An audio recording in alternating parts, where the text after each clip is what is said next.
I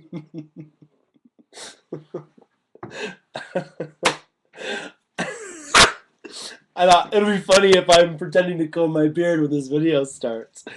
Okay, I am Shay Carl. Hi, nice to meet you. I This is my YouTube story. A lot of people have been making them. I've been watching quite a few of them, and it's made me feel very nostalgic thinking back on my YouTube-ness or how I've come to where I am now. And I'm worried about my microphone. I hope you can hear me.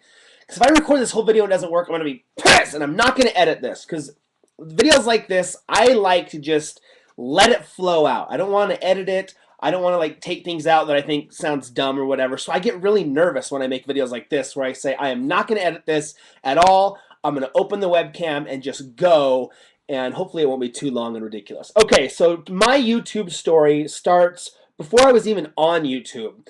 I remember it well, like it was yesterday. We were driving home. My wife's parents live in another city that's like 30 minutes from where we lived, and we went to their house for something, and I can't remember what it was, but I remember the drive home. Me and my wife were in the car, and it's late at night. It's probably like 11 o'clock at night. All the kids are asleep. At the time, I think I was 27 years old, and we had two kids. I think baby Tard was on the way. I don't think she was born yet. And I just remember thinking to myself, is this it? Like, I'm 27, married, with a third kid on the way. I'm working 60 hours a week at a job I really just don't like that much. Like, it's okay, and like I don't hate it, but I don't love it by any means. And it's such a large part of my life. Is this what I want to do? Like, am I done? Is my life over with? And me and my wife were just talking about that, and I was expressing to her how I felt like frustrated, and I didn't feel like I was doing what I wanted to be doing. I hated the fact that somebody controlled when and at what times I could hang out with my wife and kids. You know, I had to be at work, and then I got a 30-minute lunch break. So I remember I'd ride home on my bike because I lived close to where I worked.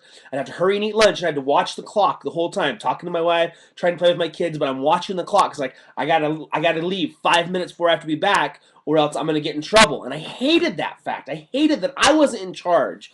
And so I started listening to these different like book on tapes. I even had one of them here. I was listening to the other day.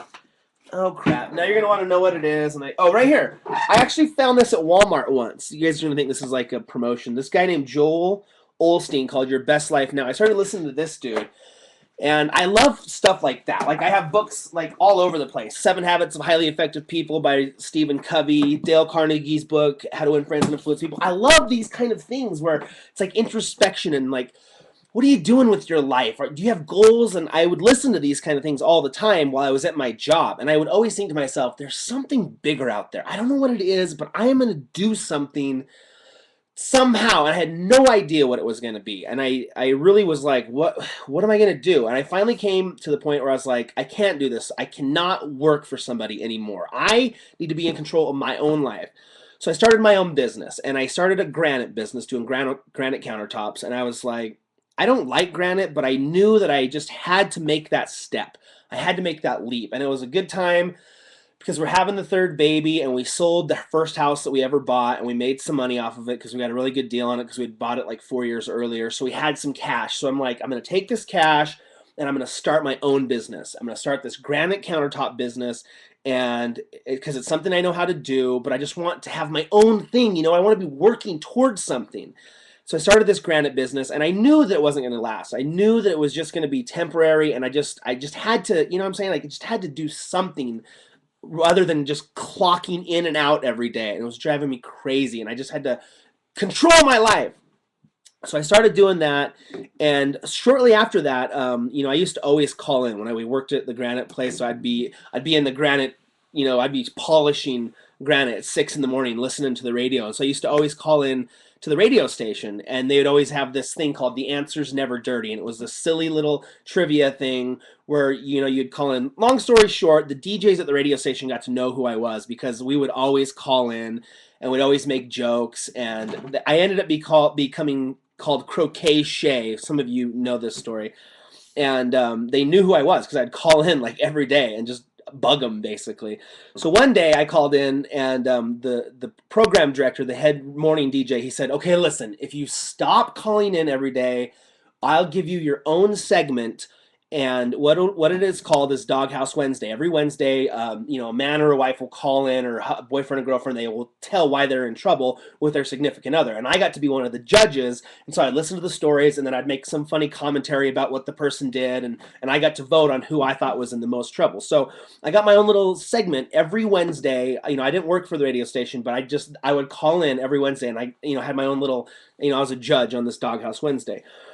So I started doing that, and I loved it. It was just like so exciting, and people would be like, "Oh, I heard you on the radio the other day. You're really funny. That was sweet." And I was like, "Oh, really?" I was like, "Thanks." So like every Wednesday, I just totally look forward to this. Like I'd wake up excited about life on Wednesday mornings because like, oh, I get to be on the radio today.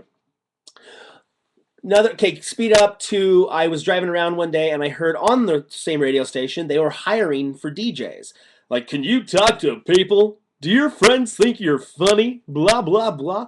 Well, come on in. And so, anyways, so I at that point I had known the program director and I knew the DJs, so I just called him. I'm like, "Hey, this is Shay. Just heard the commercial that you guys are hiring for a weekend DJ.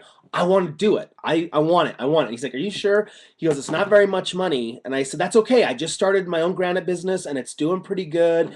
And I make my own schedule now, so I can come in and I can do it." And at the time I was like, "Oh, great. I'm going back to punching in a time clock."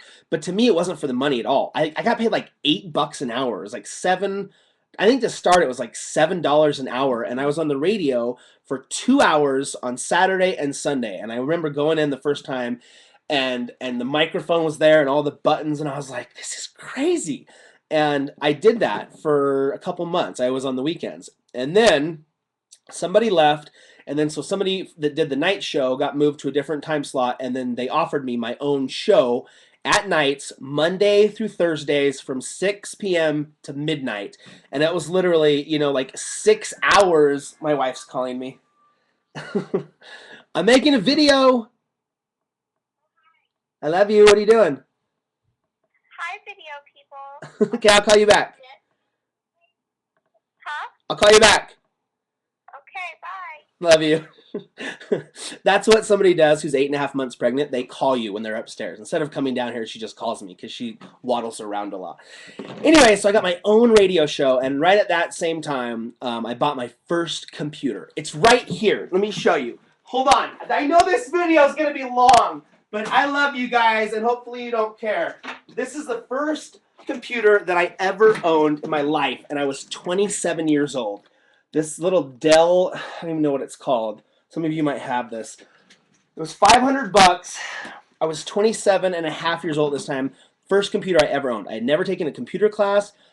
I'd never taken a typing class. I'd never taken anything. I typed like this, literally. And I remember getting it, hooking up the internet, and finding YouTube. Because the first time I ever found YouTube, I was still working at the granite shop. I'm out of breath. Hold on. I can't edit any of this out. And my friend is like, "Dude, come watch this dude beat these people up." And it was Kimbo Slice. All his videos were just getting popular on the internet. And I remember during break, all the guys would go and just watch Kimbo beat the crap out of these dudes in backyards. And I was like, "That's crazy." And I remember like I would get on the the computers at work and like go on YouTube and be like, try to find these new Kimbo fights, and in the meantime I'd be like, Green Day concert. I just type in random things, and I just watch like a Green Day concert or whatever. So then I was like, well, I want to get my own computer. So I bought this computer. I remember the first night I got it, set up the internet. I remember sitting in the chair, saying goodnight to my wife, and I'm sitting in the room with her, and I just remember getting on the computer, sitting in this chair, and getting on YouTube and just like typing in ski jumping or skateboarding or rollerblading crashes or just whatever, and literally just, it was like I can just type in whatever I want, and like, what cool thing would I like to see? It was like ice climber parachutes off Empire State Building, or just, that's a little ridiculous, but I literally was just typing in anything I liked or thought was cool on YouTube and just watching all the videos. And before I knew it, the sun was coming up in the window. I had literally stayed up all night long on YouTube, and the sun came up. And I remember my wife waking up and she's like, "Are you still on the computer?" And she's like, "Are you looking at porn?" I'm like, "No, I'm just watching YouTube videos. This is crazy."